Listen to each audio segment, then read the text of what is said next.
officially start the forum. Before anything else, let us bow our heads for a short prayer. Our Father in heaven, bless this forum and our speakers that they may be able to impart knowledge, information, and wisdom about the topic to all participants. Father in heaven, we also ask your guidance and providence that this forum will be a successful one. All this we ask in Jesus' name. Amen. Thank you, everyone, again for attending this forum. To our Apcu members and trustees, to our distinguished speakers, to our official media partner, the Manila Times, to other media friends, ladies and gentlemen, welcome to the Apcu Forum with the theme Strengthening People-to-People Relations through Chinese Language and Cultural Programs. My name is Ana Malindog Uy, and I am the moderator of this forum. Before I proceed, I would like to let you know that you can write your comments and questions in the chat box. I will try to accommodate them as much as I can during the open forum later. Without further ado, to start with our program for this afternoon, ladies and gentlemen, join me in welcoming the chairman of Apcu, Secretary Raul Lambino, for the opening remarks. Secretary Lambino, sir, you have the floor po. Hello, Ana. Hello, sir. Yes, sir. Hi. Can you hear me now? Yes, sir. A little louder, sir. Hello? Yes, sir. We can hear you, sir. Yeah, okay. So we are going to have our Appcu virtual forum again today. So let me greet first our esteemed main speaker, the invited resource persons, Appcu members and friends. Good afternoon and warm welcome to you all. Our topic today makes a very lively discussion. It is how to strengthen people-to-people connections between China and the Philippines, facilitated by the Chinese language and cultural programs. It is a historical fact that before the modern age of diplomacy, that saw our two countries establish formal relations in the early 1970s, there was a period of open trade between our two peoples. Our geography played a part in bringing us together. Chinese trading vessels sailing from Fujian to what is now Southeast Asia's first made stop in the bigger island of the Philippine archipelago. This was the age of the maritime Silk Road, and it predated the arrival of the first European ships to reach our shores. Historical records show that unrestricted trade between our two peoples flourished for centuries. There was a period of open trade between Chinese wares such as porcelain and iron were exchanged for Philippine pearls, beeswax, and condiments. Over time, many Chinese traders settled down in the Philippines and raised families. They learned to adapt to the local culture without forgetting their native tongue. In the process, they facilitated the introduction of elements of Chinese culture and language to the local culture. Their descendants became traders, if not artisans and craftsmen. Perhaps it was the least of their intentions, but over decades, they created an enduring Chinese imprint on Philippine society and culture. This is the general backdrop to our topic today. I note with particular interest that our main speaker is Professor Cavin Pamintuan, who is a devoted language teacher. He was attracted to Chinese language before it became fashionable to learn Chinese as the emerging language of global business. The award for promoting Philippines-China understanding recognized him this year for his dedication and advocacy in teaching and promoting the Chinese language among fellow educators and secondary students. Although not yet 30, he was a unique position as the Philippine director since May 2019 of the Confucius Institute of the Angeles University Foundation. Language and culture are useful tools peoples have used for centuries to bridge divisions and encourage frequent friendly contacts and exchanges. But how, in the modern sense, in the age of the internet and the babel of voices in social media, Can language be employed effectively to bring peoples together? What are the potential barriers to broadening exchanges and ties between our two peoples? Professor Pamintuan has answers and insights, and he brings a wealth of experience, personally and professionally, to this topic. Also, on board in this discussion today as reactors are two eminent educators from leading Manila universities, Dr. Lourdes Tanhueco Nepomuceno and Dr. Cynthia Liang. Dr. Tanhueco Nepomuceno is an APPCU 2021 laureate in the Outstanding Contributions category and is director of the Confucius Institute of the University of the Philippines in Diliman, Quezon City. Dr. Liang is director of the Confucius Institute of the Ateneo de Manila University. Our regular moderator is Professor Ana Balindug-Uy. Again, a warm welcome to all, and let's get started. Thank you and mabuhay. Thank you very much, Secretary Lambino, Apcu Chairman, for that stimulating and motivating opening remarks. Friends and colleagues, to introduce our main speaker for today's Apcu Forum with the Award for Promoting Philippine-China Understanding, or APPCU awardee, that may play a short audiovisual presentation. Raven, kindly play the video.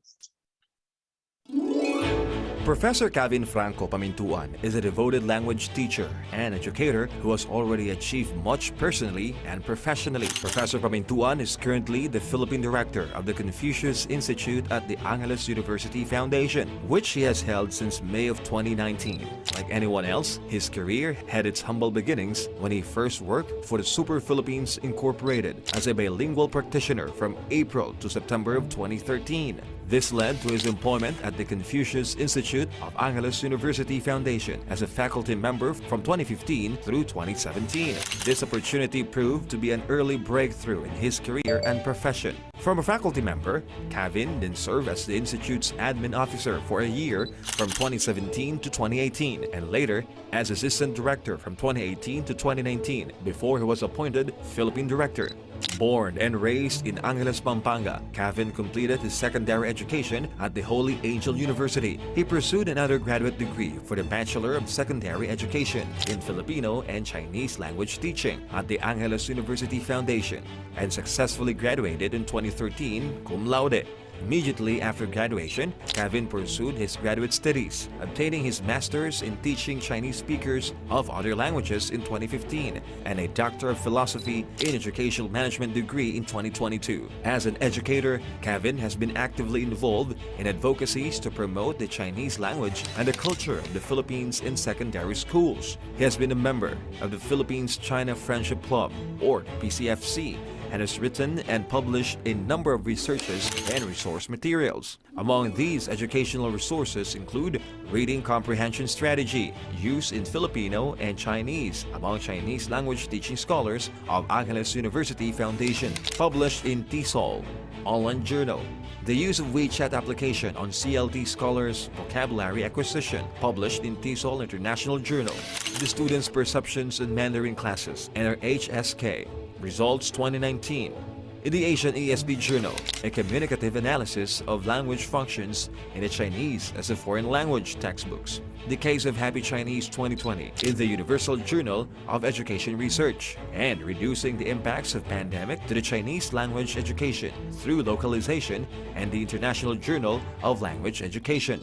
Apart from his full-time career as Philippine Director of the Confucius Institute of Angeles, Pampanga, Cavin has also been engaged in local and international consultancy and advocacy works, mainly as a resource person on teaching Chinese Mandarin as a foreign language, organized by the Department of Education as consultant for the development of special program in foreign language, curriculum guides for grades 7 to 12, as representative to the Joint Conference of Confucius Institute in Southeast Asia, held in Laos in November 2018, and to the 2019 International Chinese Language Education Conference held in Shanghai in 2019. His recent professional engagements include participation as resource speaker to an online forum on how to effectively use SPFL Chinese Mandarin learning modules organized by the Universitas Sebalas Barat Indonesia in 2020, as consultant to the webinar workshops on a special interest program, Principles and Guidelines in November 2020, as resource speaker to the Pillar 4 systems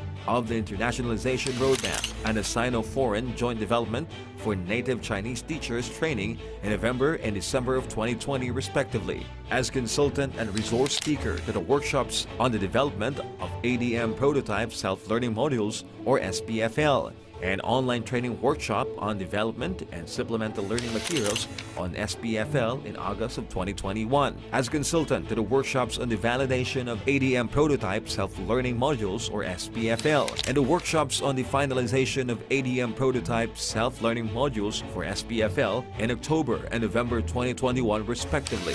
This year, the award for promoting Philippines-China Understanding or Apcu recognizes Cavin Pamintuan for his dedication and advocacies, particularly in teaching and promoting the Chinese language among fellow educators and secondary students, which is deemed relevant in broadening and strengthening cultural exchanges and ties between Philippines and China.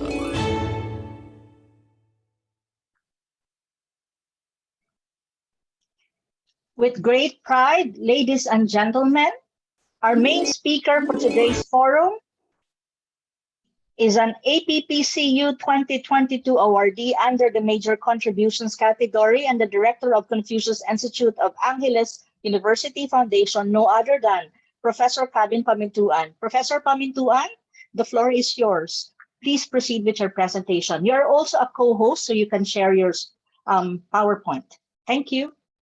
尊敬的各位领导、各位嘉宾、各位老师、女士们、先生们，大家下午好。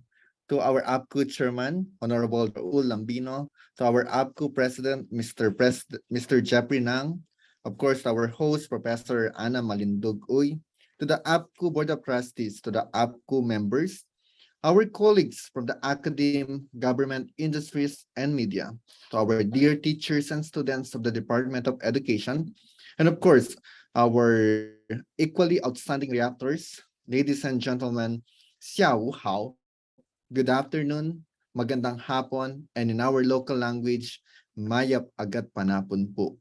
First, allow me to extend my warmest congratulations to our APCU for its remarkable achievements for the past decades. And thank you for inviting me to be your resource speaker for today's forum and share my first-hand experience in strengthening people-to-people relations through Chinese language and cultural programs. To begin with, let's have a quick recall of the history. In 2013, the Chinese President Xi Jinping, inspired by the ancient Silk Road, proposed a new strategy to connect Asia to Europe and Africa. This is the Belt and Road Initiative, or previously known as the One Belt and One Road Initiative. President Xi Jinping and the Chinese government would like to promote regional integration, stimulate trade, and of course, contribute in the economic development of each country in the Belt and Road Initiative. To achieve the aims of the Belt and Road Initiative, the Chinese government identified 5 core priorities of this strategy. Namely, we have the policy coordination, facilities connectivity, unimpeded trade, financial integration, and people-to-people bond. It is important to note that in project, the most fundamental component will be the people. That is the ultimate reason why for today, we will be talking about the promotion of the people-to-people bond. Why it is important that we bridge the people of the two countries. We need to understand that each of us is a unique individual. Our knowledge, our attitude, even our perception towards something is being influenced by our cultural background, by our customs, traditions, beliefs, and even the history of our country. With this reason, It is common and it is possible that there will be a differences between the people of two countries. To simplify this discussion, let's check this illustration. As you can see in the illustration, there is a given object. Okay, it is actually a combination of one big circle and one small circle. And as you can see, there are different individuals here. Each individual represents a particular people or the people of a particular country. Let's check with the first person. According to the first person or the first individual, the given object is actually the numeral 8, number 8. However, for the second person, it is the spelled out EIGHT, 8. Look at the third person. According to him, this is a symbol of infinity, while for the other person, it is actually wave. For another person, it is pretzel, and for another person, it is DNA.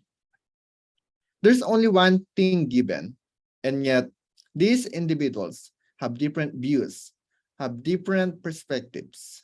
That is the reason why there is a need for us to bridge our differences. This was further highlighted by Chinese President Xi Jinping. According to him, a comprehensive understanding of different cultures is the foundation of countries' alliances. For us to be considered trusted partner, friendly neighbor, or even bilateral partners, okay, trade partners, it is important for us to understand their culture. If the Philippines would like to treat China as a good neighbor, then there is a need for the Filipino people to understand Chinese culture. On the other hand, if the China would like to treat the Philippines as a good relative, there is a need for the Chinese people to understand the culture of the Filipino people. Okay, this statement of the President Xi Jinping actually aligns with the official document issued by the National Development and Reform Commission of the Ministry of Foreign Affairs and the Ministry of Commerce of the People's Republic of China in March 2015. The title of the document is The Vision and Actions on Jointly Building Silk Road Economic Belt and 21st Century Maritime Silk Road.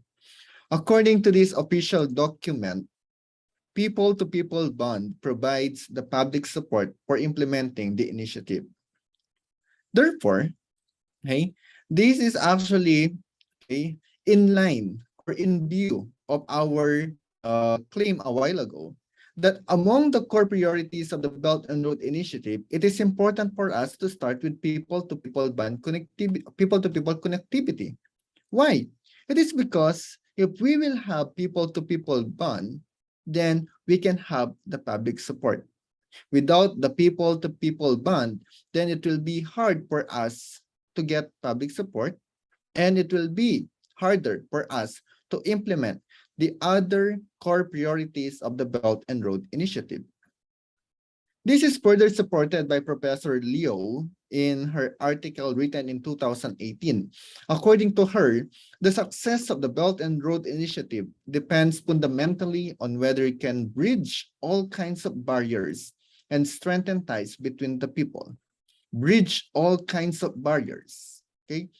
The only way for us to strengthen people-to-people bond is first, number one, is to eradicate or at least to minimize all kinds of barriers, and including cultural barriers and language barriers. Okay.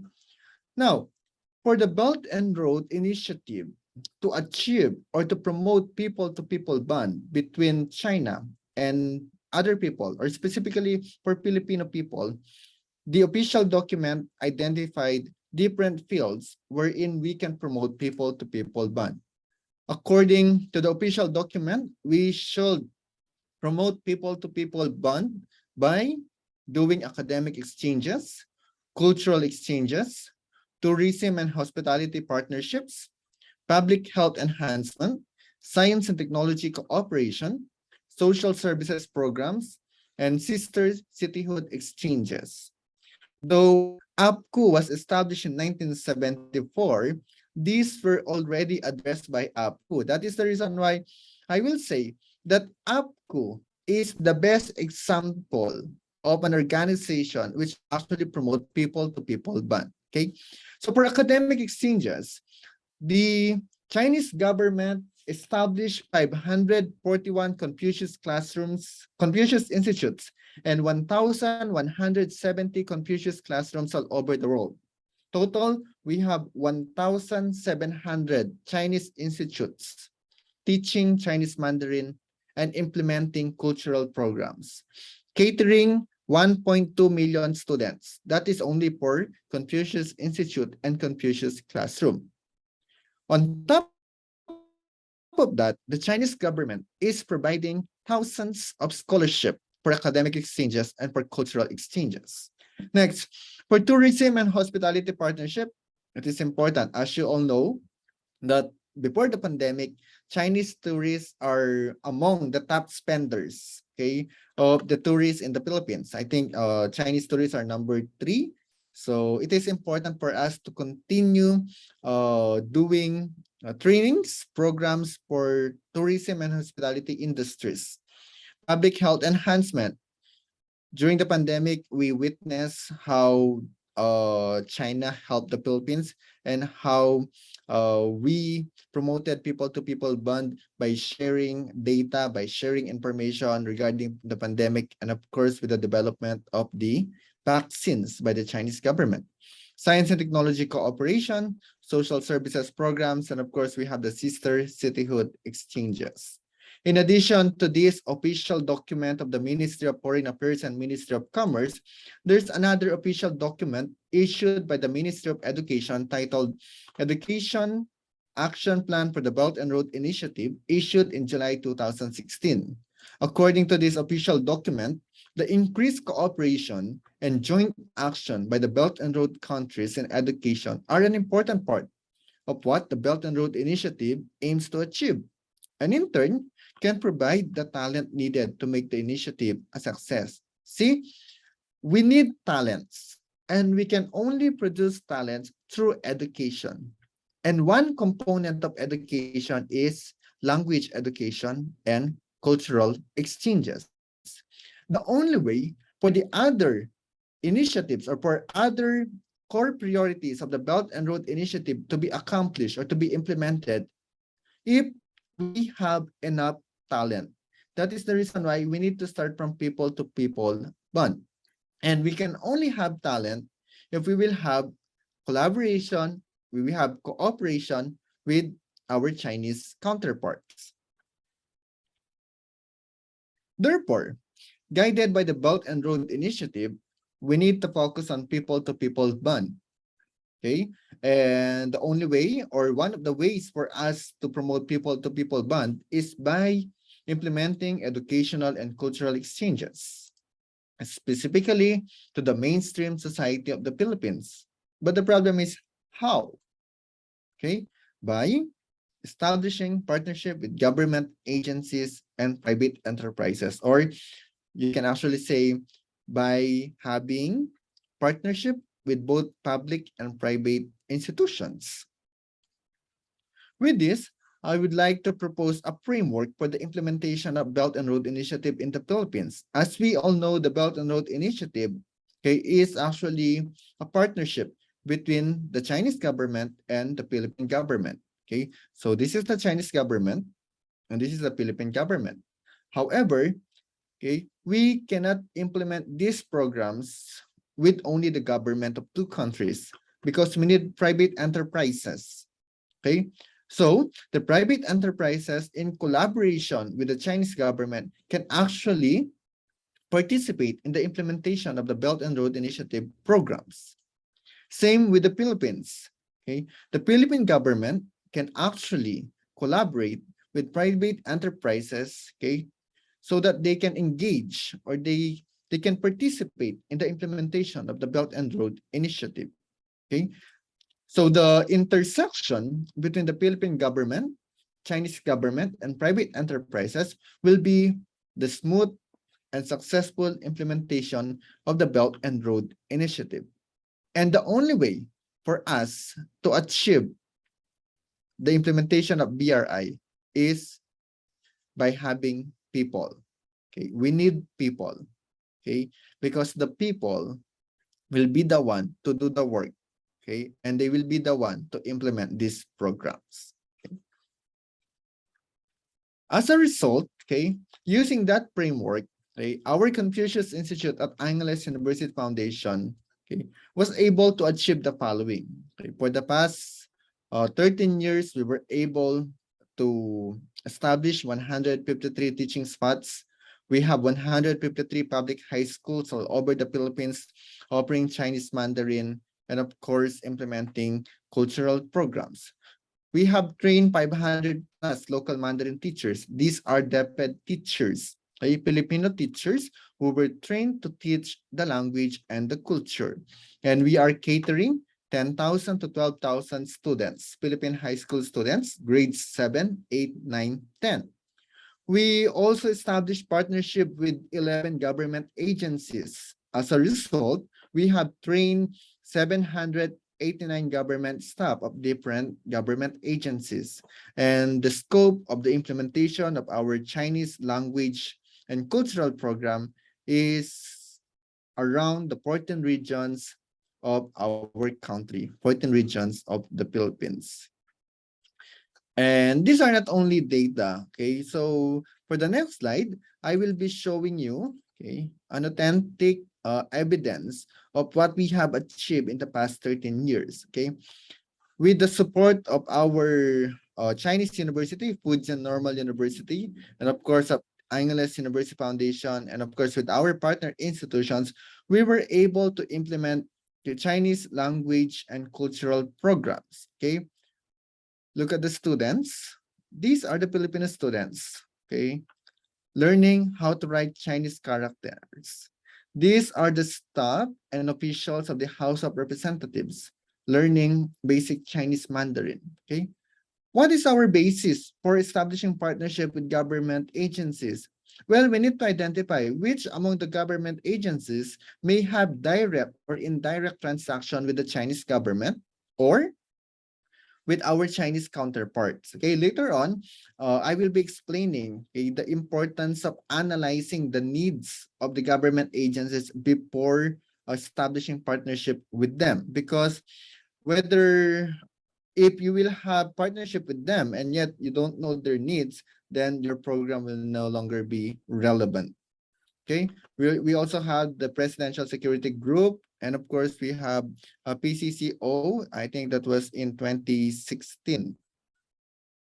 Okay, we also have the Philippine Army, the National Economic and Development Authority. Okay, and national conference asking all the teachers all over the Philippines to come over, and we will have a national conference. And continuous, we have a continuous training of our teachers. Okay. Okay. And these are some of the outputs of our schools, partner schools, Bataan National High School. Look at them. Look at our students. Okay. Before, they don't even know what is China, what is Chinese Mandarin, what is Chinese culture. But look at them now. Okay. They are the one performing Chinese dance. Okay. Displaying Chinese traditional dresses. Okay. And using Chinese arts. Okay. And we also have another project. I think this is from Capas National High School, the project Ni Hao Ma. Well, Ni Hao Ma in Chinese Mandarin means how are you?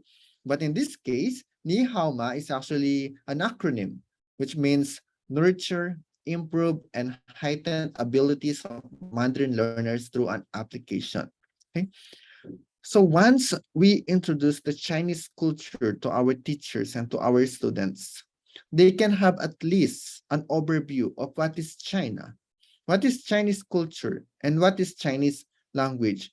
Because the only way for us to introduce China to them is by letting them experience, Okay, if you will learn the Chinese language, then you will experience how it is to say Chinese Mandarin, how it is to speak Chinese Mandarin, to speak the language. And by learning the language, you understand a part of the Chinese culture, and at least contributing in further bringing the two peoples of the countries together and closer. Hey, now for the implementation of the Chinese language and cultural programs, I think some of you would say it's very easy. Okay, yes, it might be easy for some people, but what is important is that we should be guided by some principles in implementing our language programs and cultural programs. Okay, we will not just implement something which doesn't have any impact to the lives of the Filipino people or to the lives of the Chinese people. We are not just teaching the language. We are not just telling them what is Chinese culture all about. What we are doing is we are bringing the Chinese language, we are bringing the Chinese culture closer to the lives of the Filipino people, closer to the lives of the Filipino youth. Why? Because we believe that having the Chinese language and of course an understanding of the Chinese culture will give them better opportunities in the future. Therefore, we have a recipe for the implementation of the language and cultural programs. Okay, I may not be a chef by profession, but I can provide you a recipe on how we do our programs here at the Confucius Institute at Angeles University Foundation. And I hope our friends, okay, our colleagues from the academe, our friends from the media, and of course our friends from other institutions may learn from our experience. Okay, so what is recipe? Okay, so recipe is also an acronym which stands for relevance, empowerment, commitment, inclusiveness, practicality, and engagement. So in the implementation of the language and cultural programs, in the promotion of the people-to-people bond, it is important for us to observe these principles. Okay, it is important that at least some of these, okay, will be followed in the implementation of our programs. Let's begin with relevance. As you can see, there are two people here. There are two persons. This is me, and this one might be some of you, and I hope some of you are not yet sleeping. So there's a Venn diagram. For me, I have a lot of things that I want to say, that I want to share with you. However, okay, you as a person, you're also interested in learning something. Okay, now let's have, okay, an interplay between the two. Okay, we need to have the relevance. Relevance is what do I want to share and what do you want to learn? Okay, there should be a combination of the two. Okay, independent one-sided. It cannot be that I just want to say what I want to say and I will not care what do you want to learn. Okay, same.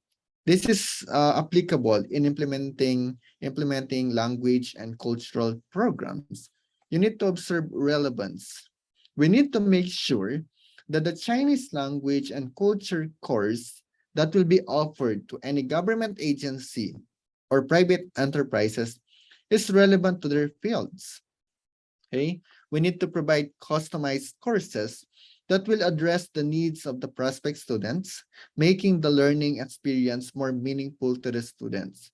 Okay, this will remember what is the target of the Department of Education. The target of the Department of Education is to provide a relevant and responsive education. Okay, so meaning we are not just educating our Filipino youth. We are not just telling them you need to learn Chinese Mandarin, you need to learn Chinese culture. No. Okay, we are not teaching ni hao ma. Okay, we are teaching the language because, okay, it is relevant to them. Okay, how to make Chinese language and Chinese culture more relevant to our students. Okay, number one, we need to check Okay, what are the things that we are using in the Philippines? We have jeepney. Okay, there is no jeepney in China. There is no jeepney in other countries. It's only in the Philippines. So when you are teaching the language, you need to tell them how to say jeepney in Chinese language. Okay. What else? We have our famous banana, famous mangoes, famous durian. We need to embed all these factors, okay, all the unique components of the Filipino culture to the language, okay, to the Chinese language program. Okay. So when we are teaching our students, our Filipino youth, we will not say, yeah, we may say bullet train, we may say train because that is a special feature of the Chinese culture. But there's also a need for us, okay, to say something in Chinese Mandarin that is related to the lives of the Filipino youth. Okay. So remember, we need to be relevant. Because if we are relevant, that's the only way that we will be able to respond to the needs of the Filipino youth. Okay? For example, we are training our students to become tour guides. Okay? To become tour guides. Well, of course, you need to tell them on how to say Boracay in Chinese, how to say Palawan in Chinese, how to say Cebu in Chinese, because these are the things that are present in the Philippines. So you need to connect the Chinese language and the cultural program to the lives of the Filipino youth or to your target clients. Empowerment. We need to ensure that the Chinese language and culture course that will be offered will actually contribute in the capacity building of the members of the government agencies or private enterprises. It gives the students the edge in their fields, using their knowledge in Chinese language and culture makes them more efficient and effective compared to others. Okay. The best program that we did was the training of the Philippine Army and Presidential Security Group. That I think it was in 2017 and 2019.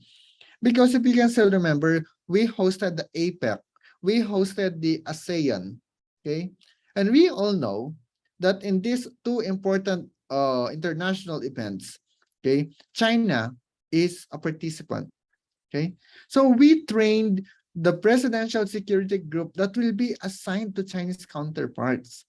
We told them how to say basic Chinese Mandarin, how to say basic directions, basic instructions. Why?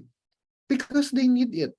Okay, because we want them to be empowered, because time that will come, the Chinese counterparts will be here. We want them to be ready. So through the Chinese language and culture, they were empowered. And since they were empowered, okay, they can do their job, they can do their job, they can do their performance well. And with that, contributing to bringing the people of two countries closer. Commitment. Okay, so we need commitment. Okay, we need to make sure that in any program there should be a commitment. For example, China has a Belt and Road Initiative, and the Philippine government has the Build, Build, Build. Okay, so from both countries, we blend the two programs. Therefore, okay, the Chinese government will not only be responsible for the implementation of a particular program, project, or infrastructure project. Okay, it is similar implementation of a language course and a cultural course. Okay, we need to ensure that if then what will be the commitment of other party. Okay, it is important that both parties should have a shared commitment or obligation to achieve their shared objective to make a reality. According to President Xi Jinping, the only way that we achieve a shared future for the mankind, okay, is by creating win-win cooperation. Okay, by engaging to win-win situations. Okay, so meaning in the implementation of the language and culture course, it is important that all the parties involved, all the stakeholders involved, should have their commitment to the program. That's letter C. Inclusiveness. Okay. Inclusiveness meaning universal. Okay. We should not limit our program to a particular audience. Okay. We need to make sure that the Chinese language and culture class is for everyone, regardless of their mother tongue, of their ethnicity, of their age, of their belief, or kind of work. To the Chinese language and culture class, because you will not choose which among the people will contribute to the people to people band. Okay, so you need to make sure it is universal. It is assuring that the mainstream society of the Philippines has access to Chinese language and culture. Okay, it should be open to everyone, inclusive. Okay, practicality. Okay, we need to put emphasis on the practicality of learning Chinese language. What do you mean by practicality? Practicality meaning everything that they will learn from the program is applicable, okay, to the real world setting. Okay, you're not teaching them too difficult scientific Chinese language if they will not use that in the real world setting. Okay, you just need to provide them something which they can use in their everyday lives. For example, okay, if someone will be going to Hong Kong for a work, Hong Kong, Macau, or even in mainland China, if they will go there for a work, then we need to teach them basic Chinese Mandarin so that when he or she arrive at the country, he or she will be able to communicate well with other people. So practicality. Okay, engagement. Okay, aside from commitment, it is important that everyone should be engaged in our program. Well, because this program will not only benefit some of the people, okay, if we will be able to successfully bring the Chinese people and Filipino people closer, then both countries will benefit from this. Therefore, it is important that all the stakeholders shall be involved and shall engage themselves in the implementation of the language and cultural course. Same with BRI, Belt and Road Initiative. We need schools, we need educational institutions, we need private companies, we need government support. So there should be a collaborative effort, okay, among the stakeholders for something to be successfully implemented. Okay, so these are the sources I use in this presentation. And to end my presentation, I would like to invite everyone to please watch a short video. Okay, it is actually a performance by our students. So let's enjoy the song and let this be the end of my presentation. So I would like to invite everyone to please watch this. So let us all watch this.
Cavin, I think there's no sound. There's no audio.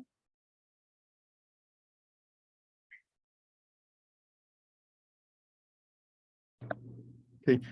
Miss Anna, okay, I think that will be okay. So the song Okay. is entitled Pongyo, and I hope that with the members of the Appcu and our friends and colleagues from the different industries, from the academy and from the government, will continue our initiative, okay, in further strengthening people-to-people relations and for the Filipino people and Chinese people to remain Pangyo, to remain kaibigan, and to remain friends. So that's all. That will be the end of my presentation. Magandang hapon po. Mabuhay tayong lahat. Thank you. Okay. Thank you, Professor Pamintuan, for that extensive and very informative presentation. Probably later, since you actually played the video, but we did not hear any sound. But probably later at the end of the forum, before we totally end, we'll request for that, because I think the song is very nice and very well, I think meaningful. No, based on the photos that has been flashed. Okay, moving forward, thank you very much, Professor Pamintuan, again. Moving forward to introduce the first speaker reactor for this forum, may I call on one of the directors of Apcu, the chairman for Youth Committee, Ms. Mapi Hongchai. Ms. Mapi, the floor is yours. Thank you, Professor Anna. So I'm here to further introduce our first reactor. She's a true academician and esteemed public intellectual. She's a Filipino with Chinese ancestry who takes pride in her bicultural roots. She was born and raised in Angeles, Pampanga, where she obtained her bachelor's degree in education, major in English and general science, cum laude.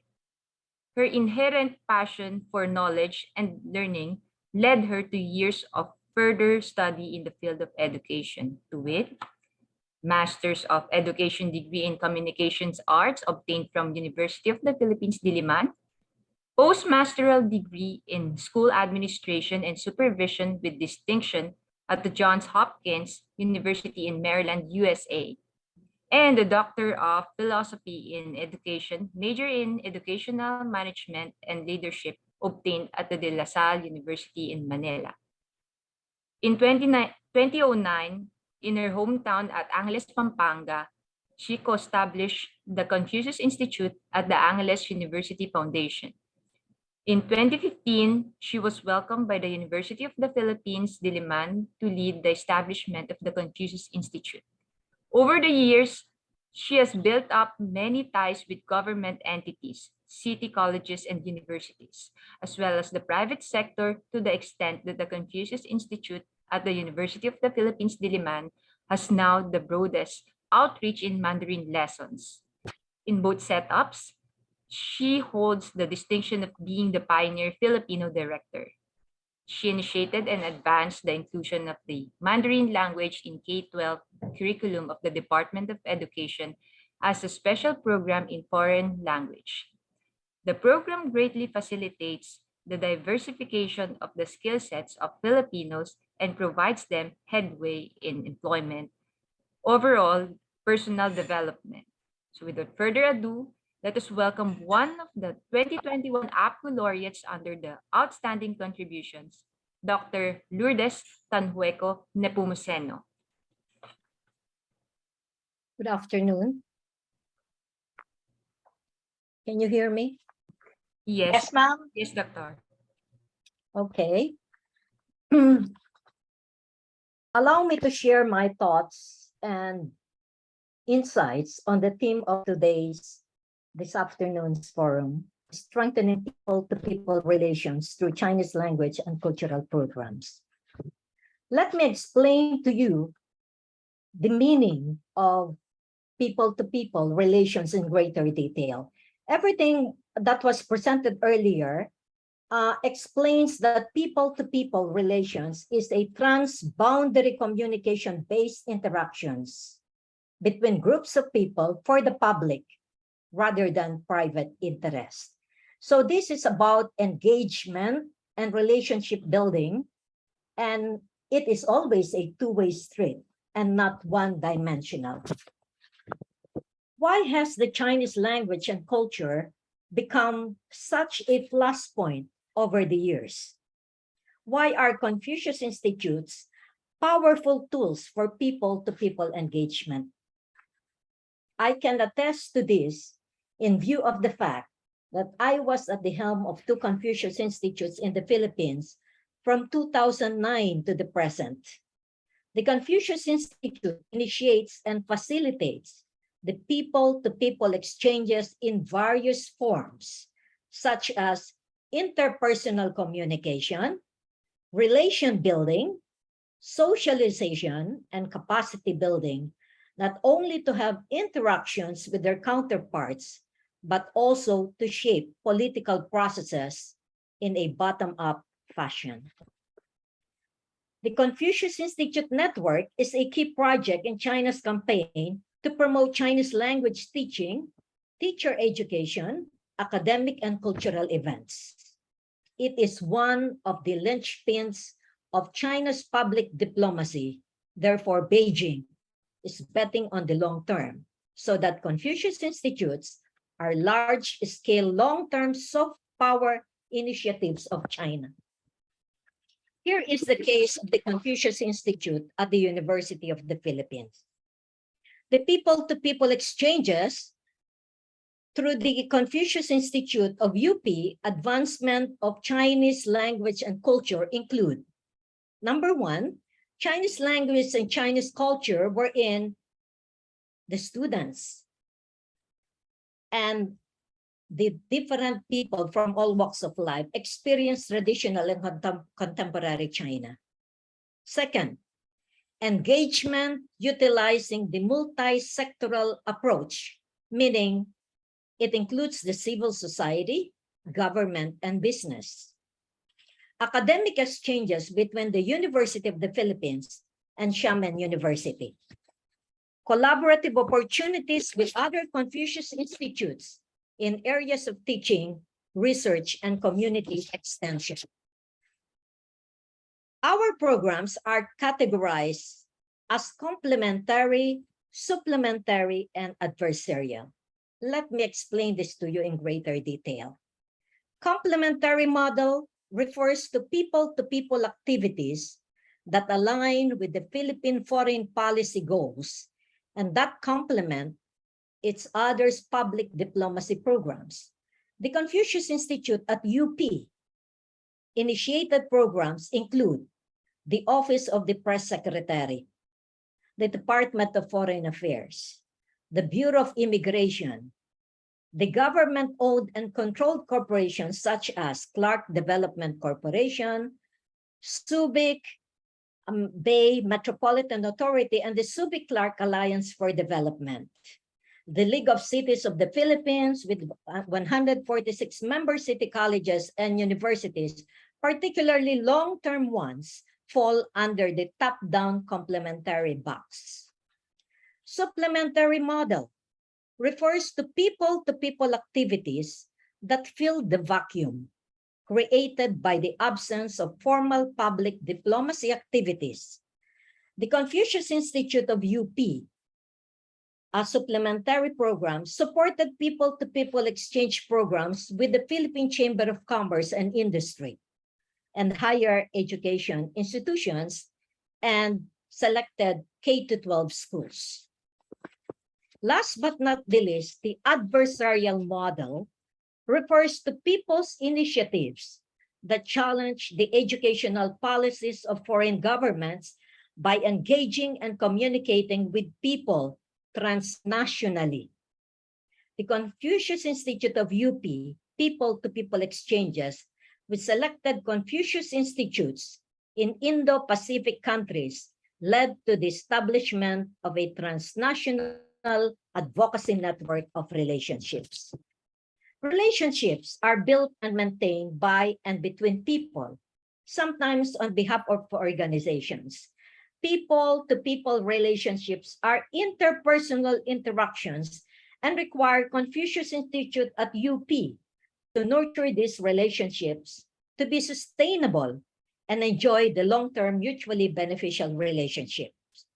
The relationship between and among our partners can be viewed as the basis for goodwill in personal, business, and political relationships while maintaining UP's prestige and reputation for quality education. In conclusion, people-to-people links and relationship building as part of the Confucius Institute public diplomacy through Chinese language and culture promote close, direct, experiential, and sociological communication with one another in their interactions rather than distant, mediated, and superficial communication using the international media. The Confucius Institutes are university-based institutions that specialize in teaching and popularizing the Chinese language and culture in the international arena. The Confucius Institutes are responsible for teaching a new generation of students the Mandarin language and culture through a variety of ways and means for people-to-people engagements and relationship building.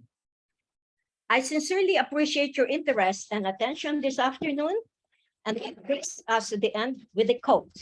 When people have first-hand contact with each other's language and culture, there is an increase in understanding and an increase in people's desire to work towards better relations. Good afternoon. Thank you so much, Dr. Lourdes Nepomuceno, for that equally extensive and very enlightening presentation. Thank you, ma'am. To introduce the second speaker reactor for this forum, may I call again the chairman for Youth Committee, Apcu Director, Ms. Mappy Hongchai. Ms. Mappy, once again, the floor is yours. Yeah, good afternoon again. Okay, so for our next reactor, she is the Chinese director of the Confucius Institute at Ateneo de Manila University and the student advisor to the Department of Education Master's Program.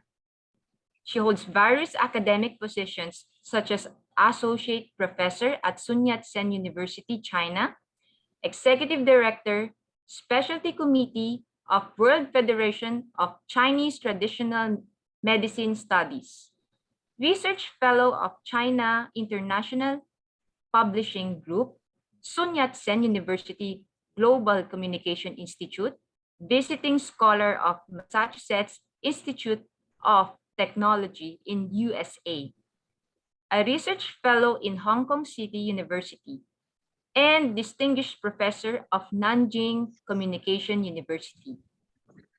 Her research interests include Philippines-China relations, global communication, new media studies, and Chinese international education. She was awarded the Distinguished Director of the Global Confucius Institutes in 2019. She's also a documentary film director and has also directed and produced the documentary film series Sulu and China, the past and present relations between China and the Philippines, which was shown in China, the Philippines, France, Italy, and in several international film festivals in 2019. The film won the nomination award for Chinese documentary, the Best Global Communication Award in 2021. Here to give us her valuable insights, she's none other than Dr. Cynthia Liang.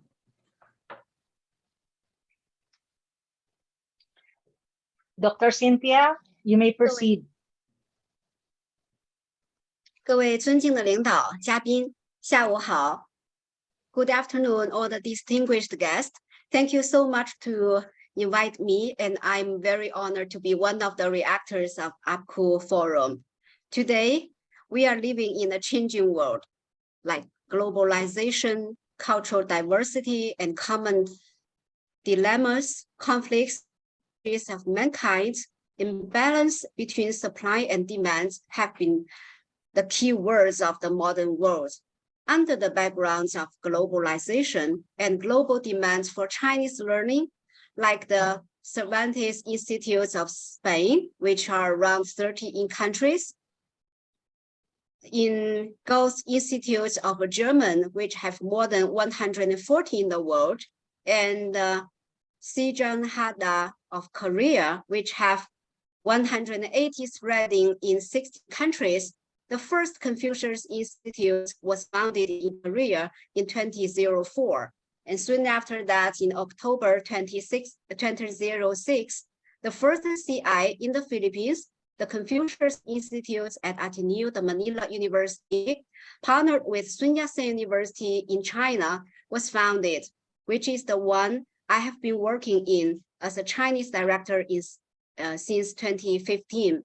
By the way, Cervantes Institute, the Jordan Institute are all in Makati. We are neighbors. As a bridge, our aim is two-way communication and understanding to promote Chinese language and Chinese culture. We provide services for Sino-Philippine exchange in language education, discipline construction, cultural and art activities, academic research, talent training, provision of educational, cultural, and economy information, etc. At the same time, as Confucius Institutes are an international platform distributed in more than 500 Confucius in 130 countries or regions around the world, and have academic and educational resources links with each other. They can also provide information links of other countries for the countries where they are located, and become a bridge to assist the exchange of Chinese education in the world. In Ateneo Confucius Institute, our Chinese language program includes bilingual bachelor's degree in both Chinese and English, teaching Chinese as a foreign language MA program, and local Chinese teachers training and professional training. In 2018, we started our MA program, and very happy to say now we already have 5 graduates, and all of them are teaching Chinese in both middle schools and universities. We understand that the difficulties in the Philippines in Chinese education is the lack of Chinese teachers. So we also offer local Chinese teachers training. Since 2007 till now, we already have training the local Chinese teachers for 15 years. And each year we went to different part of the country, and averagely we have more than 100 audience or attendance for the training. For the bachelor's degree, ACI, the Confucius Institute in Ateneo, cooperates with the governments, universities, and local chambers of commerce. This is the only such major fully cultivated in the Philippines, which provides a sustainable and feasible solution for the localization of Chinese education in the Philippines. In 2019, 54 people, our students, graduated from the project. Most of them entered various educational institutes to engage in Chinese and English education, or some entered Chinese-related enterprises, which played a role in Chinese-Philippine education or economic cooperation.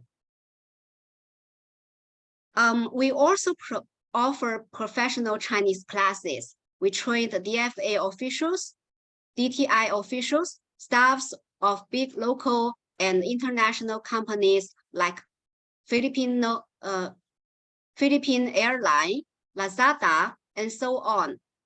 Not only teach Chinese to foreign friends to make better mutual understanding. Since 2017, we also started to give some knowledge of the Philippines to Chinese. For example, Chinese volunteer teachers from China have been trained in the Philippines, English and Philippines history, society, and culture at least twice a year. Since 2017, similar training has been conducted for some Chinese enterprises in the Philippines. Besides Chinese language education, we also focus on cultural exchange and cultural integration. We also offer Chinese cultural classes, such as Chinese painting, calligraphy, instruments, and modern pop culture. We have Chinese painting exhibits each year in big malls like Shangri-La, Robinson's, and so on. All the works are done by our Filipino students. In 2016, we even held it in both China and the Philippines. The Consul General in Guangzhou, Ms. Tang, and her secretary attended and gave a message. Most of the paintings are Filipino, and some are Filipino Chinese. The paintings use Chinese painting skills to reflect the culture and the society in the Philippines. It is a typical product of cultural integration. We also have cooperation in holding forums and international conferences, exchange the academic achievements of the two countries through academic speeches and academic exchanges. In 2016, which is the 600 years after King Sulu's visit to China, we cooperated with the departments of history of Ateneo University, China to hold One Belt, One Road Forum, which is the international symposium. And in January 2018, with Ateneo University, we also hold another One Belt, One Road forums together with Apcu University. And in 2020, we have another one, academic symposium together with Sun Yat-sen University. We also have cooperative academic research since 2016.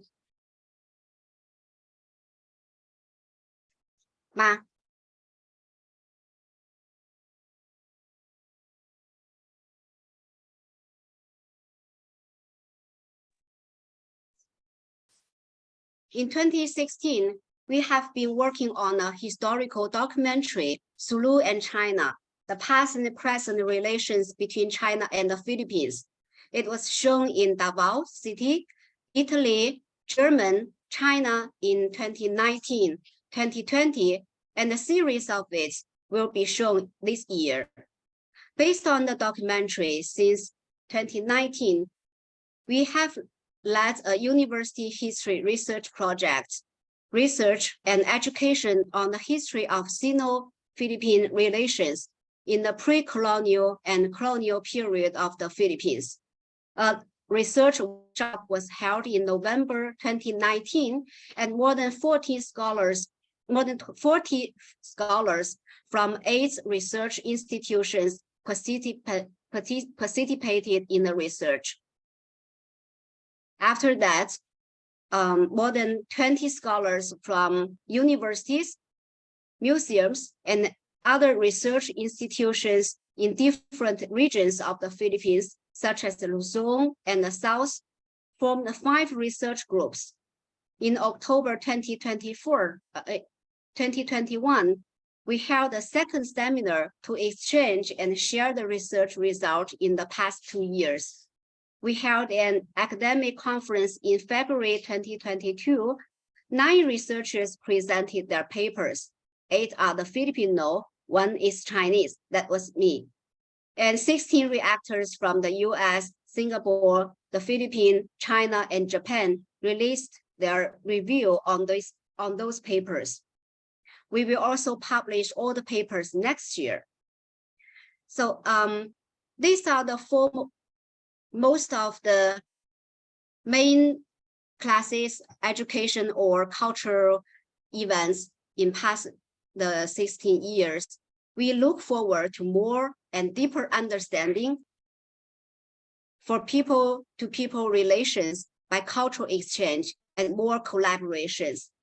Thank you so much again, and have a nice day and future. Thank you. Thank you very much, Dr. Cynthia Liang, for that equally informative and very enlightening talk or presentation. Thank you very much, ma'am. Ladies and gentlemen, let us move to the second part of our program, and that's the open forum, question and answer. So I have some questions here, and also we have some questions in the chat box. By the way, ladies and gentlemen, please feel free to write your questions in the chat box or your comments. I will try to accommodate them. So let me ask the first question to our distinguished speakers for today. Okay, let me, I'm using my phone for that. Okay, wait. Okay, I think the question is from Dr. Wait, where is it? Yeah, this is from Dr. Santa Rita. Dr. Santa Rita is a professor from UP Diliman, I think Asian Institute. Very enlightening discussion, Dr. Cavin. I think this is addressed to you, but I think the other speaker can actually chime in. No? Can we say that after many years of existence, Confucius Institutes in the Philippines, particularly in the Angeles University Foundation, have successfully widened areas of interstate cooperation and in people-to-people contacts, even at times when transnational links are threatened? So I think we can widen the discussion to include our two reactors, no, to respond to the question, if it's okay for Dr. Santa Rita. But again, I will repeat the question. Your discussion, Dr. Cavin, is very interesting and enlightening, according to him. And the question is, can we say that after many years of existence, Confucius Institutes in the Philippines, particularly Angeles University Foundation, have successfully widened areas of interstate cooperation and in people-to-people contacts, even at times when transnational links are threatened? So I think the three of you can respond, but let's go first with Professor Cavin. Thank you, Professor Santa Rita, for that question.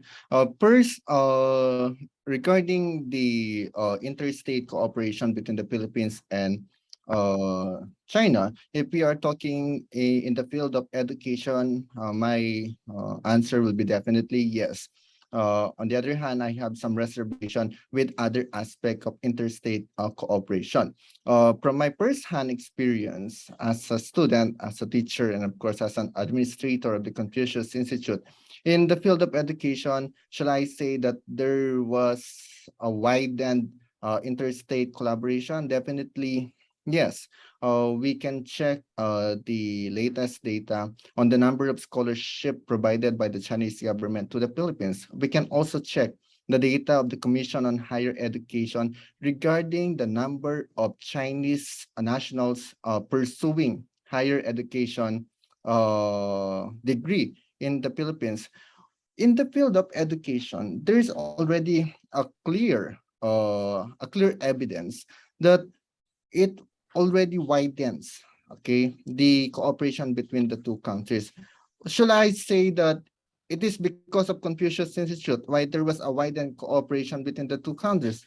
Partly, yes, because we cannot grab the credit. We cannot say, oh, the education sector in the Philippines and China has been flourishing. It is because of Confucius Institute. No, we cannot grab that credit. What I am saying is that the Confucius Institute, including the Confucius Institutes of other universities, okay, played an important role in further widening fields of cooperation, specifically in the field of education between the two countries. Many works are needed to do, and I believe with the outstanding directors that we have from other Confucius Institute, we can continue implementing our programs, continue letting the Chinese people what it feels to be in the Philippines, and what it is to be with the Filipinos. And on the other hand, we shall continue telling the Filipino youth, telling the Filipino people how it is to be in China, how it is to ride a bullet train, how it is to celebrate Chinese New Year, how it is to celebrate the Spring Festival. We can all do these simple things, and yet we can contribute in the further widening of interstate collaboration between our two countries. That will be my answer. Thank you. Thank you, Professor Cavin. Professor Nepomuceno, any thoughts on the question with regard to UP Yes. Diliman? Yes, as regards to UP Diliman, we at the Confucius Institute, we always say that we are apolitical. No? Whenever the international media, China Daily, etc., approach us, I always tell them that yes, Confucius Institute is one of the linchpins, cornerstone of China. It is one of the soft power tools of China. But our main area of consideration, our main target is promoting Chinese language and culture. And we set aside our political differences. No? We want to make sure that we promote the Chinese China in a way that we do not touch on the political matters. Like, for example, the South China Sea. We do not dwell on that. No? Now, about the word threatening. No, we do not. Now, threaten or threatening is not a word in any Confucius Institute.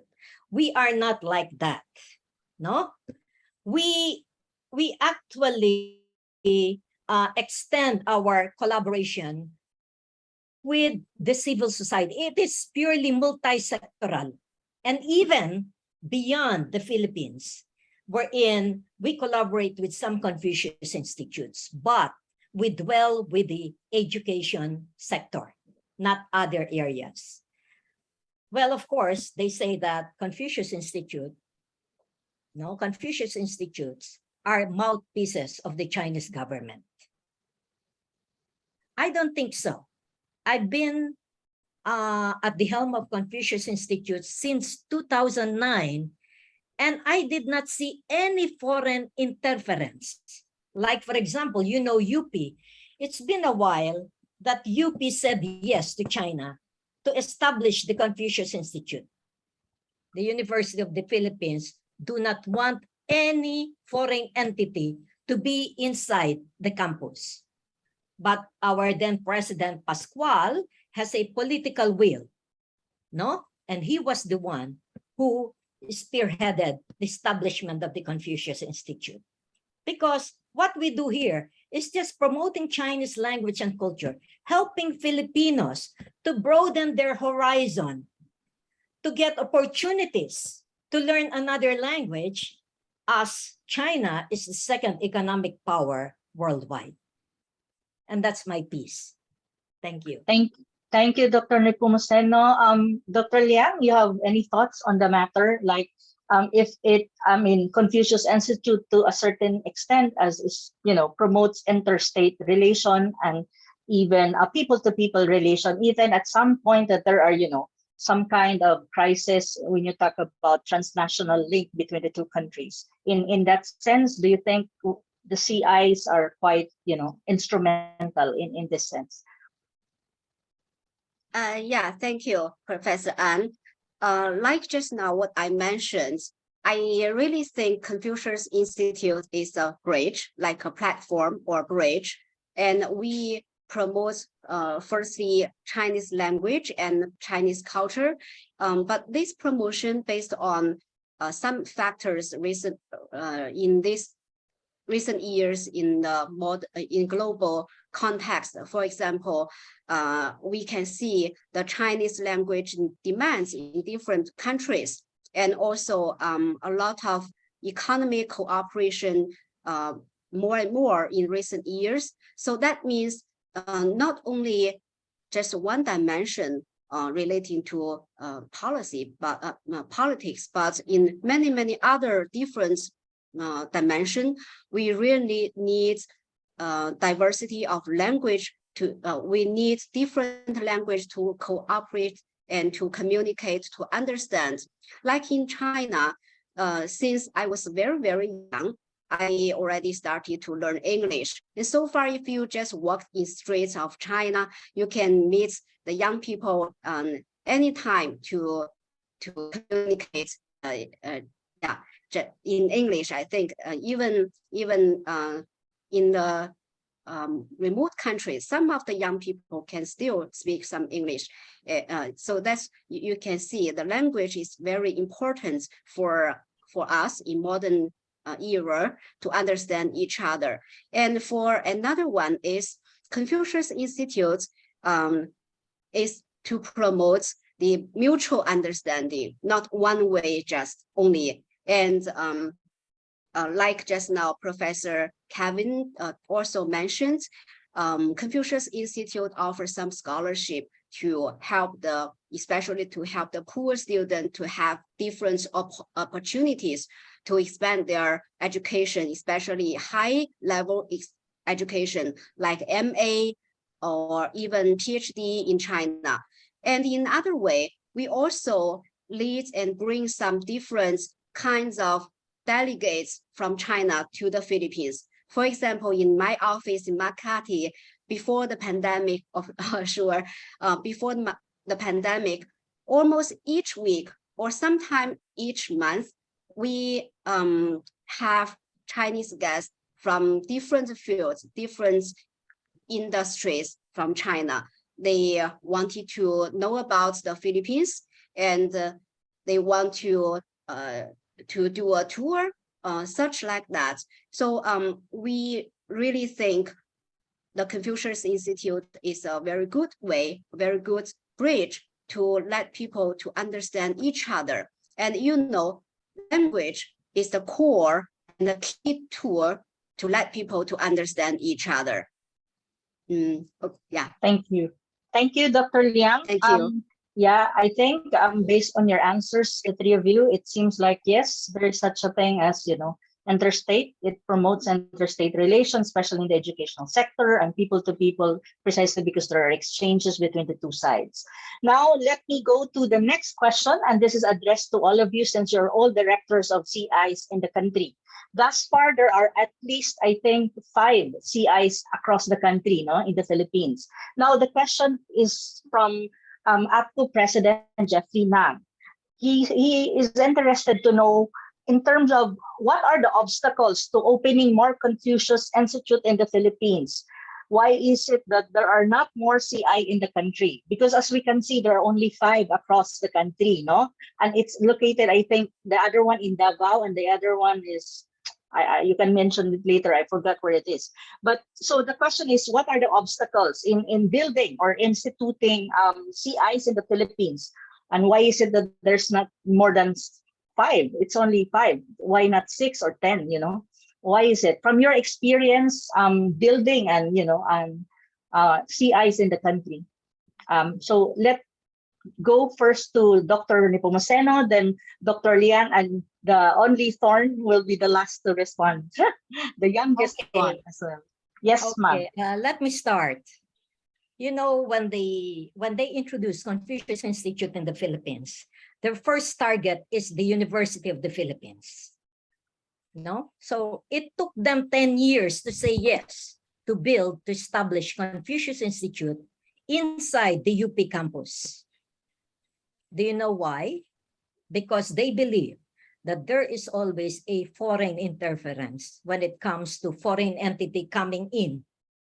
You know how UP is, okay? But the first preference, being the national university, was UP, even before Ateneo. But what they did was, in 2014, they were able to encourage the then President Fred Pascual, who is now the DTI Secretary of BBM, to establish it. So they were able to convince him, in spite of the fact that there were a lot of colleges inside UP Diliman that were opposing about it. because they believe, because of the international media, and they do not want, they're very, solid Filipinos. They don't want any foreign interference. Now, question, why are there 5 Confucius Institutes in the Philippines? First of all, Confucius Institutes are built towards connections. Okay, let me give you a history of why there were 2 Confucius Institutes that were established due to political connection. One of them is Angeles University. It was established during the time of Dr. Emmanuel Angeles, who was then the Commission on Higher Education chairman. So he was the one who facilitated the establishment of Confucius Institute, okay? Then the Bulacan State University. In the Bulacan State University, that was established in 2009, and it was also, the chairman then was Puno, okay? And he was able to get connections. That is why it was established, okay? Another hindrance of why there are limited number of Confucius Institutes is because China needs to investigate the background of the university partner. Remember, the Confucius Institute is a host university-run institute. So they have to identify a university in China and partner that with an university in the Philippines. So they want the host university is also very selective in terms of, linking and having a partner.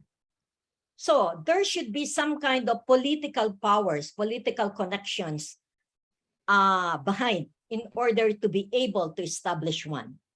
So if you are very close, I think they're going to establish one at the Mariano Marcos University. That is the 6th Confucius Institute, because the consulate there, the Chinese consulate lobbied that they have one Confucius Institute there because it is the hometown of Marcos.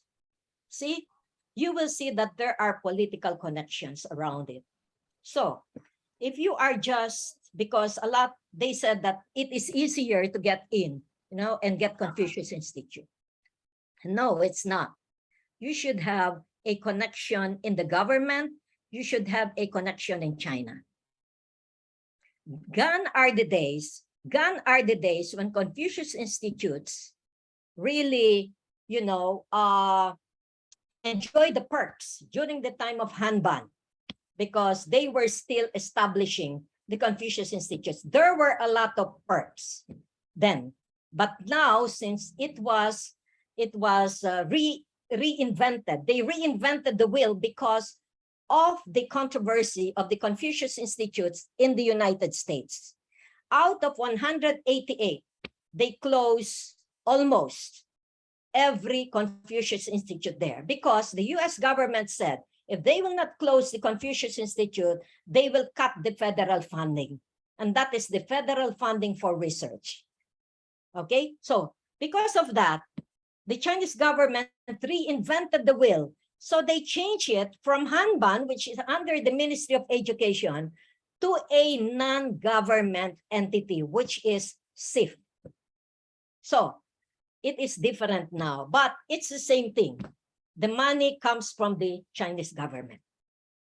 Okay, that is the history I know of the CIs and the reason why there are limited number of Confucius Institutes in the Philippines.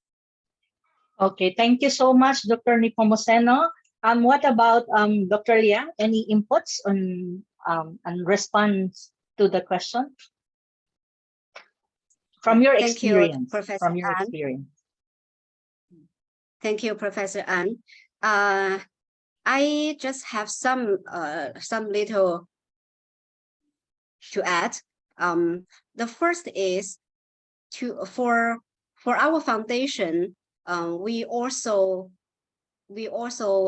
expect the two partner university should have the similar scale or in not only their academic level, but also like their facilities, their support in all the way to Confucius Institute. So that will take quite a time for our foundation to select a Chinese partner university to the host university who is willing to have a Confucius Institute.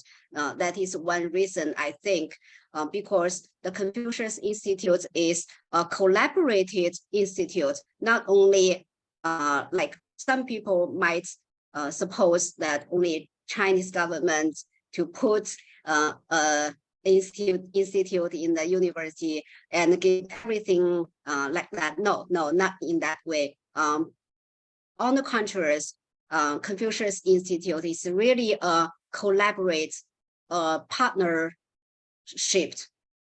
institute. That means not only the Chinese university, but also the host university should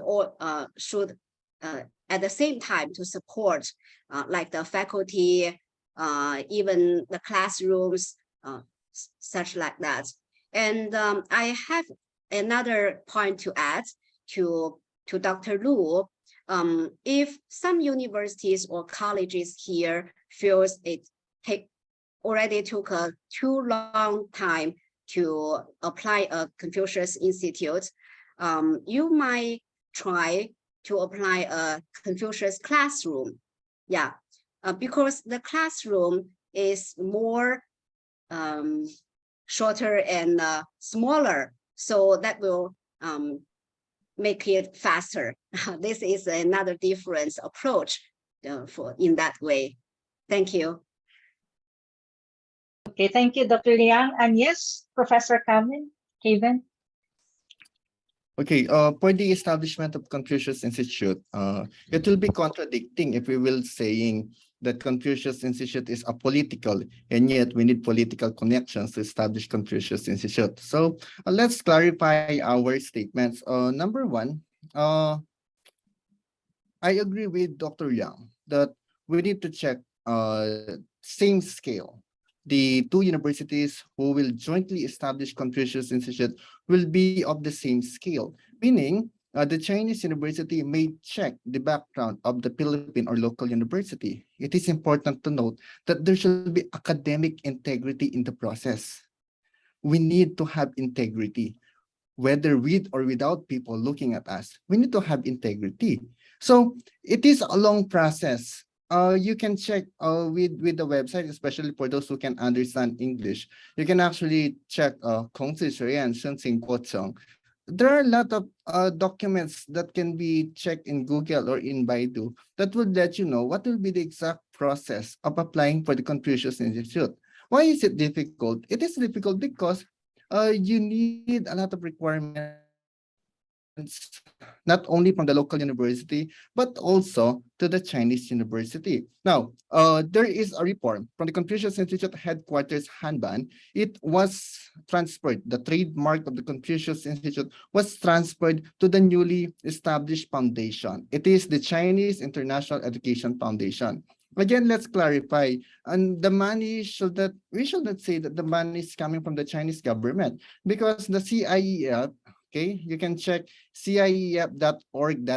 It is clear in their overview that the funding for the CIEF is coming, okay, from those private enterprises and higher education institutions who jointly establish the foundation. So there is a need for us to be careful in releasing our statements so that we would not cause misunderstanding with with regards with other universities applying for Confucius Institute. I know Mariano Marcos State University, I've been there last month, and Mariano Marcos State University is already applying Confucius Institute since 2019. So I think it will be unfair for MMSU or for other university to say that because of political connections, the Confucius Institute was established.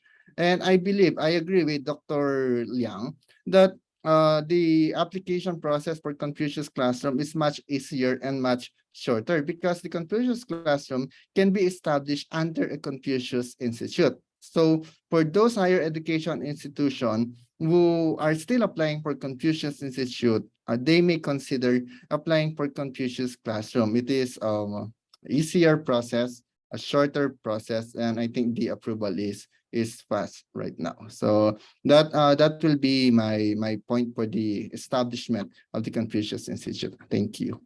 Thank you. Thank you for the three of you for responding to the question of Apcu President Jeffrey Nam. Now, the next question is this.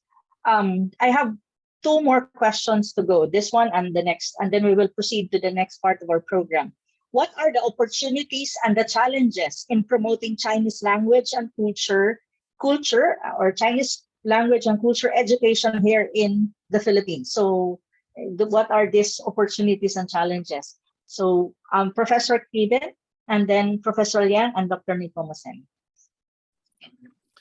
Okay, for the opportunities, I would like to take this opportunity to let all our viewers know that there are a lot of scholarship provided by the Chinese government, Confucius Institute Scholarship, Chinese Embassy Scholarship, and now we already launched the Solidad Roa Duterte Scholarship under the Foods and Normal University. This is actually an undergraduate degree. We also have scholarship here in Angeles University Foundation, funded by the university and the Confucius Institute. So these are the opportunities for those who would like to pursue undergraduate degree and graduate studies here or even abroad. We have all the resources, okay, to fund those scholarship program.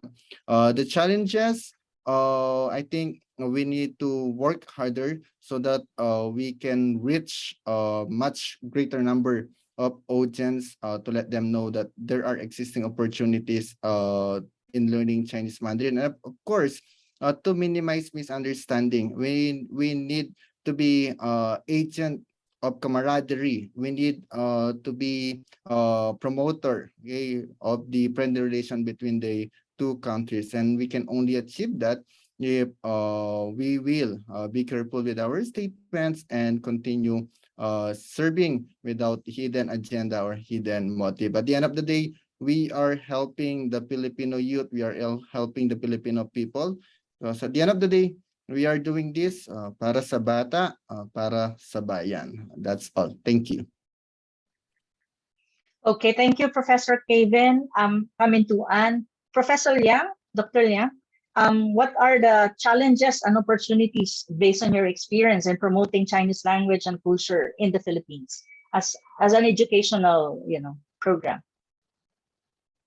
Okay, thank you, Professor An. For the opportunities, I just have some more points besides Professor Cavin's. The first one is after we have the foundation, the Chinese International Education Foundation established. So far, besides the support from our partner university like the scholarship or books, teaching faculty, those kind of normal things, recently we can still have some other different sources from the society. For example, from the Chinese companies or even some Filipino companies. That is a real value things under the foundation, the newly founded foundation. And I think that is why the International Chinese Foundation was established. That is one factor and one opportunity. So that means we have more scholarships and we have more support from the society. Another opportunity is that especially since last year, we have been promoted not only the normal Chinese language, but also Chinese plus some vocational skills. That means before, I think in the past several years, it's similar for three Confucius Institute. We are the same. We have been focused more on the students inside the universities. And of course, some schools, middle schools or primary students. But we we understand we still have a lot of other different students who also might need Chinese language. Those students are in the vocational schools. So, so far we can also start our education in these fields, Chinese plus some kind of vocational skills. So this is also opportunities both for Confucius institutes and for the young people. For the challenges, I think maybe we can, one thing is maybe we can say it's a challenge, but for us, Confucius Institute, I think it's also our result, our positive result. And also this is what we are glad to see. I noticed in recent years, a lot of Chinese language centers are appearing, and some of them are doing quite well. Maybe some people think, oh, that's the challenges for Confucius Institute. They you have some competing. We can say yes, but for me, I really very glad to see that. That means the Chinese level in the Philippines already slowly rising, and we already have some really very excellent local Chinese teachers. So that's challenge, but also a very good thing. Challenge for what? Because as a Confucius Institute, we have to gradually make our quality rising and rising. We have to keep high quality in Chinese education. And the second challenge is that it's about technology. We know, especially after the pandemic, e-commerce rose in Asian, Southeast country, and in the Philippines, more and more people they are already used to use phones, smartphones, and computers to do everything. So in the Chinese education field, it's also the same. That means some platform already very popular here, and that means also for the Confucius Institute, we cannot just rely on the normal way in teaching. We have to have our own innovation in Chinese education, not only methods but also skills, IT skills to update our platforms,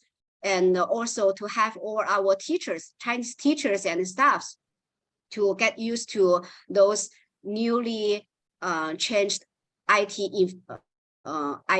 backgrounds, and to give better and convenient education to our students.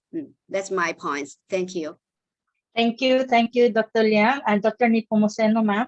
Okay, scholarships abound in different forms. Scholarships from Xiamen University and other sponsored private corporations like Huawei is our partner. So they give scholarships for promotion of Chinese language and culture in UP. Okay, challenges, there are a lot. Shortage of qualified teachers, teaching methods, teaching materials, and then teaching material development, language assessment, Chinese program development and evaluation. These are the stumbling blocks. No, although we have a HSK, still they need other assessment tools in order to really check whether they are fluent. No, because language is not only being able to speak the language, but you should understand the language. But a lot of times, okay, you know ni hao, but they do not understand it. So these are the stumbling blocks of CIs in terms of running the Confucius Institutes. And then again, the transition from face-to-face to online learning, this expose a deep-rooted inequalities between the educational systems. Not a lot have the proper infrastructure, no? What we do, UP has came up with a system, infrastructure. So all the classes that we conduct can use UP account, whether it is Zoom and other synchronous and asynchronous infrastructure are in place in UP. No? I guess that's it. Okay. Thank you so much, Dr. Nepomuceno. But because we have limited time, I will move to the next part of our program. So thank you very much, Professor Cavin, Pamintuan, Dr. Nepomuceno, and Dr. Liang for that extensive and elaborate answers to all the questions. Before I move on to the last part of our program, I would like to announce next month Apcu Forum with APPCU Laureate. This will be on September 2022, Thursday at 3 p.m. This is via Zoom. The topic is legal issues and the Philippines historical claim on Sabah. The main speaker is Princess Jaisal Kiram, APPCU 2022 Laureate, under outstanding contributions. She is also the co-founder and president of International Center for Peace, Reconciliation, and Development, and the chair of People's Coalition for Peace, with Mr. Ado Paglinawan, APPCU 2021 Laureate, Major Contributions category, and Vice President for Internals, Asian Century Philippines Strategic Studies Institute as speaker reactor. So this will be our Apcu Forum next month. Friends and colleagues, I hope to see you next month for another Apcu Forum. No? So moving to the last part of our program, ladies and gentlemen, let us welcome the Deputy Secretary General of Apcu, Mr. Peter Lavinia, for his closing remarks. Sir, Peter, proceed. Ni hao, good afternoon. Can you hear? Yes, sir. We can hear, Hello? but it seems yes, sir. Your internet, I think, sir, but we can see you now. Yes, in behalf of Apcu, our chair, Secretary Raul Lambino, our president, Jeffrey Nang, the chairman of our Apcu Awards committee, Noy Benedicto, and our vice chair, of course, our moderator, Ana Uy. Allow me to thank our resource person, Dr. Cavin, Dr. Lu, Dr. Cynthia. Note that all three of them are directors of the various Confucius Institutes at the University, Angeles University Foundation, at the UP Diliman, and at the Ateneo de Manila University. Thank you for all your sharings and insights on our very important topic today. Truly, at the heart of understanding among nations is the understanding first and foremost among its people. Language and culture are at the core of this relationship. Both play immense roles in the opening, in maintaining, in strengthening, and in sustaining good and warm relations. They serve as vital two-way bridges linking our people and our nations.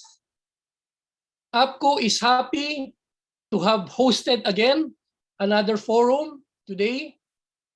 These are our online and sometimes face-to-face conferences that are our avenues to promote better understanding, friendship, and cooperation between the Philippines and China. Join us again in our forthcoming editions of the Apcu Forum, as already announced by Professor Ana, and sometimes with the scheduled Manila Forum in partnership with the Chinese Embassy in Manila. Maraming salamat. Sheshe. Good afternoon. Thank you, Apcu Deputy Secretary General, Sir Peter Lavinia, for that warm closing remarks. Ladies and gentlemen and friends and colleagues, our forum has come to an end. On behalf of the members and trustees of Appcu, I would like to express our sincere thanks to everyone for joining this forum. We would like as well to express our sincere thanks to the Manila Times for being the official media partner of today's forum. Manila Times is indeed very supportive of Appcu activities, and we do appreciate it very much. By the way, we are actually live stream via the Manila Times Facebook page and also in our Appcu FB page. Ladies and gentlemen, we hope you've learned something from our excellent and esteemed speakers. We will see you all next for our Appcu forum next month, and we will be announcing it and we will be publicizing it all throughout social media and other medium. Once again, a pleasant afternoon to all. Thank you. Maraming salamat, Sheshe, and mabuhay po tayong lahat. Maraming salamat. Have a good afternoon, everyone.